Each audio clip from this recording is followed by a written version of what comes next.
রোজ রোজ ভুট্টা লাউ বিভিন্ন সবজি খেয়ে খেয়ে যেন বোর হয়ে গিয়েছে। প্রতিদিন যেন একই সবজি আর ভালো লাগে না। যেন তাই কৃষিজ ফসল ছেড়ে এবার মুড়ি আর চাল খেতে হাজির গজরাজ। সোমবার ভোর 5টা নাগাদ জলদাপাড়ার জঙ্গল থেকে বেরিয়ে জঙ্গল সংলগ্ন একটি মুদির দোকানে হানা দিল একটি বুনো দাঁতাল হাতি। তবে আজ আর ঘরে দাঁড়িয়ে থেকে খাওয়ার সময় ছিল না, কারণ পূব আকাশে সূর্য মামা দেখা দেওয়ার সময় হয়ে গিয়েছে। আর পূব আকাশে সূর্যের আগমন মানে তার দুপাই ভাগ্নেদের জাগার সময় হয়ে গিয়েছে। তারা যদি জেগে যায় তবে না তো শান্তিতে খাওয়া যাবে, না তো সঙ্গে করে নিয়ে যাওয়া যাবে। তাই আজ সিদ্ধান্ত নিয়ে নিল যে না, আজ আর দোকানে দাঁড়িয়ে বেশি খাওয়া যাবে না। কয়েক কেজি মুড়ি এবং কিছু চাল খেয়ে আর এক বস্তা চাল সুরে পেঁচিয়ে সোজা জঙ্গলে চলে গেল জঙ্গলের দাতাল গজরাজ।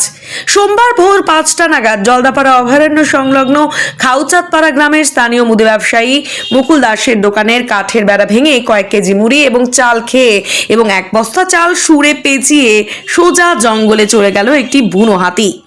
ফালাকাটা ব্লকের শালকুমার গ্রাম পঞ্চায়েতের বিস্তীর্ণ এলাকা জুড়ে প্রতিনিয়ত বুনো হাতির দাপট। হাতির দল জঙ্গল থেকে বেরিয়ে লোকালয়ে প্রবেশ করে কৃষকদের ফসলের ক্ষয়ক্ষতি করে থাকে, যার জেরে অতিষ্ঠ জঙ্গল লাগোয়া এলাকার বাসিন্দারা।